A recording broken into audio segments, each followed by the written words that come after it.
Hey everybody. So I want to get back onto topic a little bit with narcissism based on current events.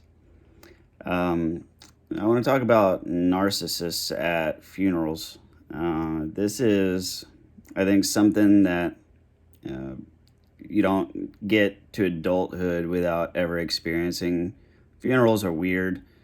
Uh, Everybody is coping with pain and dealing with pain in different ways. Narcissists in general are kind of sort of hardwired to avoid emotional pain and emotional injury.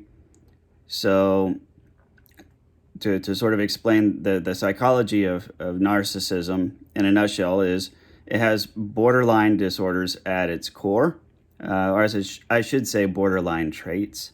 The cluster B disorders all sort of get their genesis within the borderline realm, and then if if you never develop a coping strategy for the borderline traits, then you remain borderline.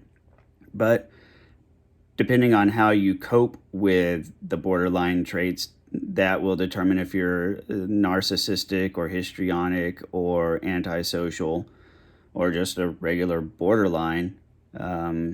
All the other disorders stem from coping mechanisms, and if you don't have all your traits neatly piled into one bucket, then you're just cluster B, not otherwise specified, right?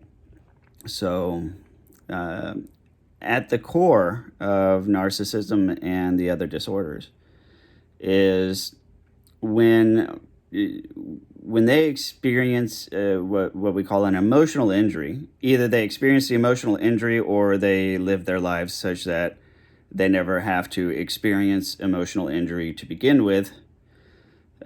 When they get their feelings hurt, it really hurts. I mean, the expression "they wear their feelings on the ends of their sleeves," they're dramatic, they overreact.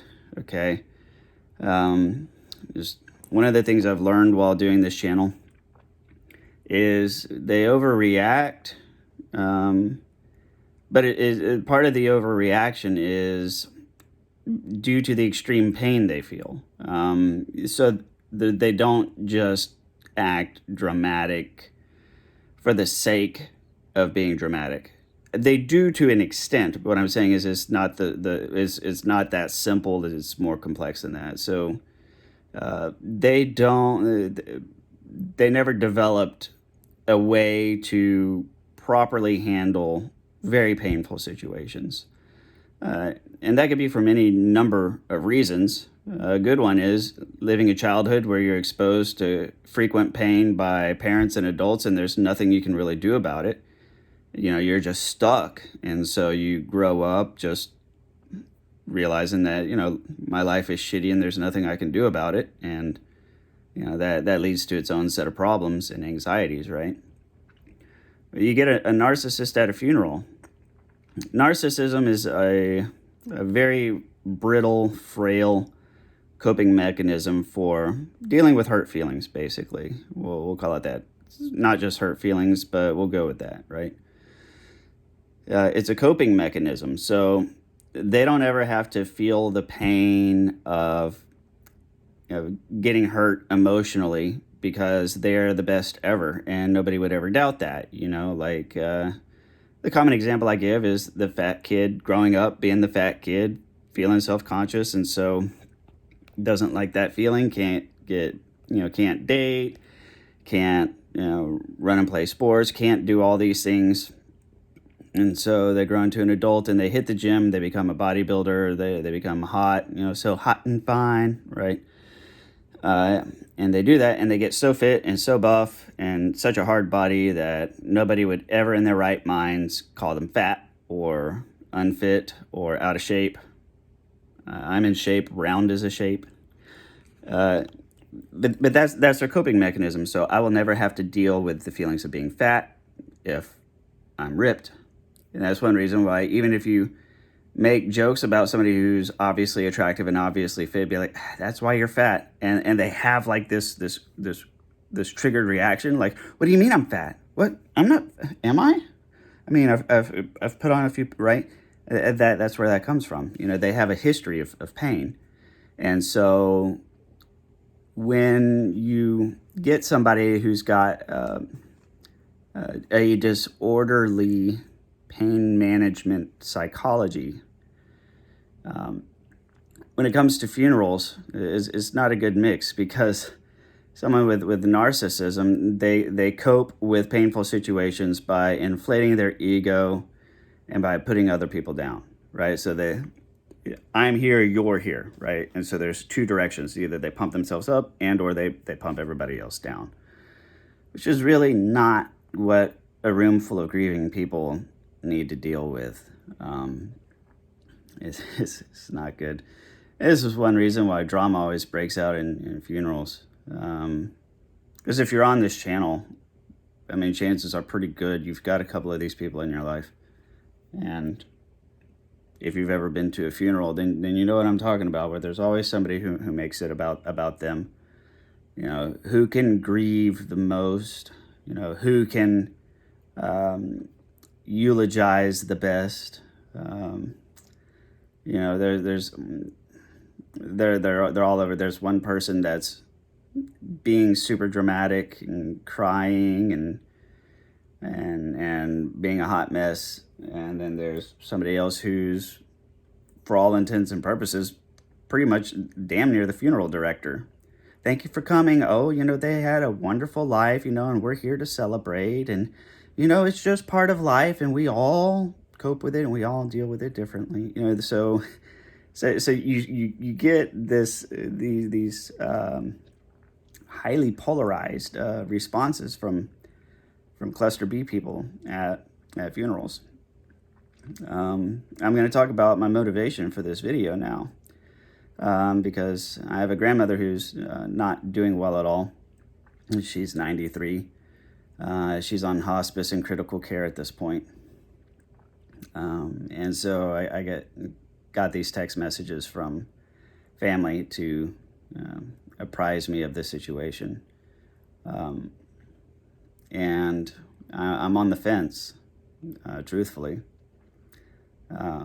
It's my grandmother, but I haven't spoken to her since my father died. I haven't spoken to anybody on my dad's side of the family since he died, because my dad basically died without much to his name, by design. He did his part when we were kids. He had his software job, made good money, had a 2-story house, nice big house that he afforded the family, worked his butt off. And he did the best of his ability. He lived life to the best of his ability. I think he was bound by certain cluster B traits. He was very controlling, for example, and in terms of narcissism, he was one of the beautiful people, as that Marilyn Manson refers to. How good of a Christian can I be, right? So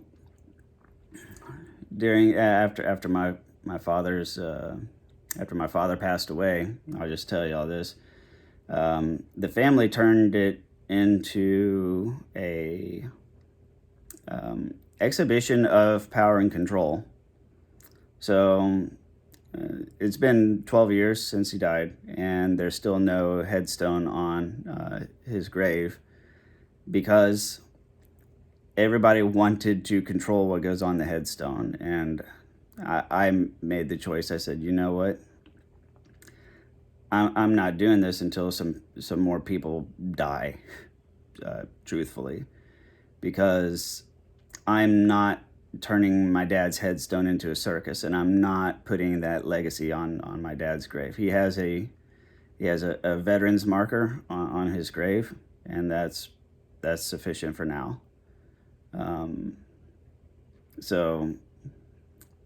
With the news of my grandmother, that's going to reopen that chapter, I'm sure. But I'm on the fence about whether or not, well, I don't want to go. So I'm not on the fence about whether or not I want to go, because I don't. The only motivations is because it's quote, the right thing to do. And there's a good proverb that says two people cannot go to each other's funeral, right? And so there's something about going to somebody's funeral and acknowledging their life that's, karmic. Excuse me.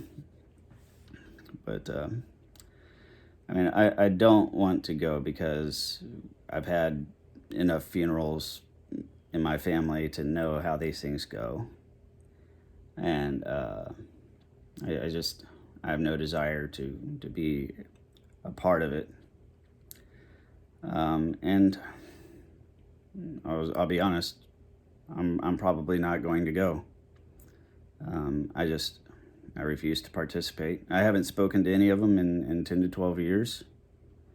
And life has been okay ever since. See, because when my dad died, there was no will, there was nothing like that. And so it's like, okay, it's a pretty straightforward thing.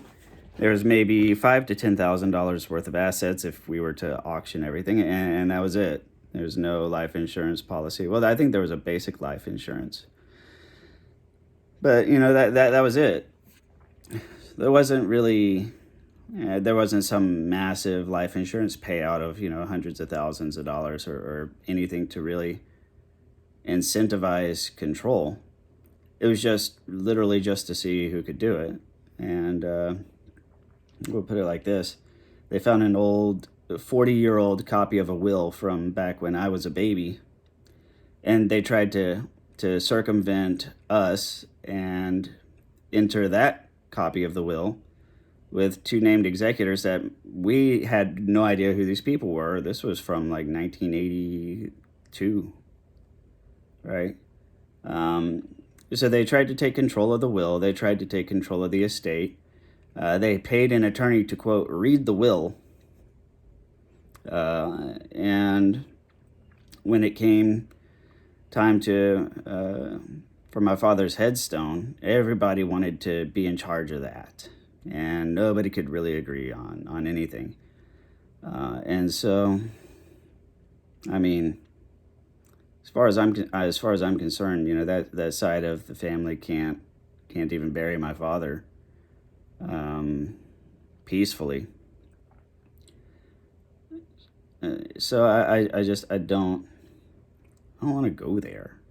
I don't.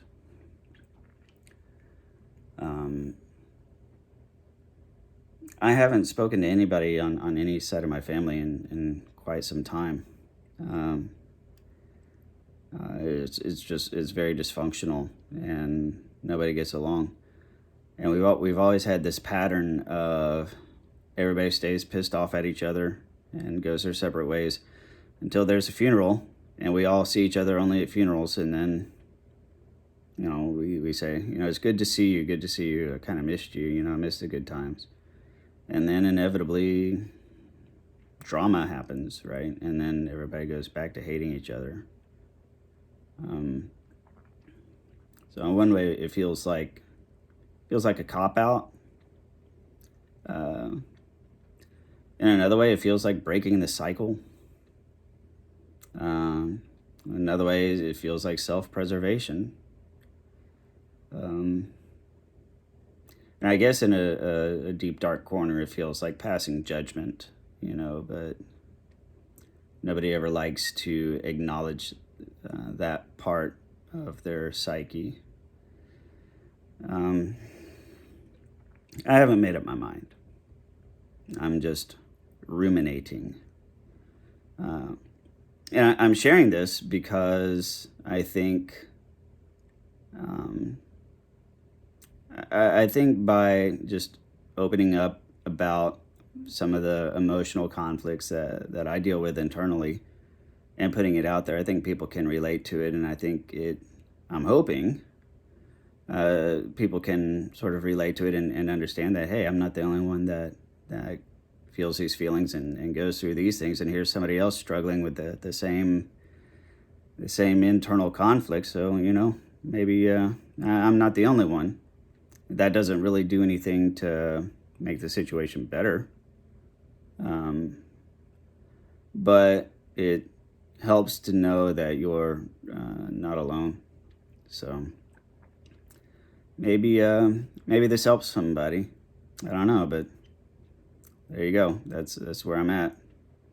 I'm just seriously considering.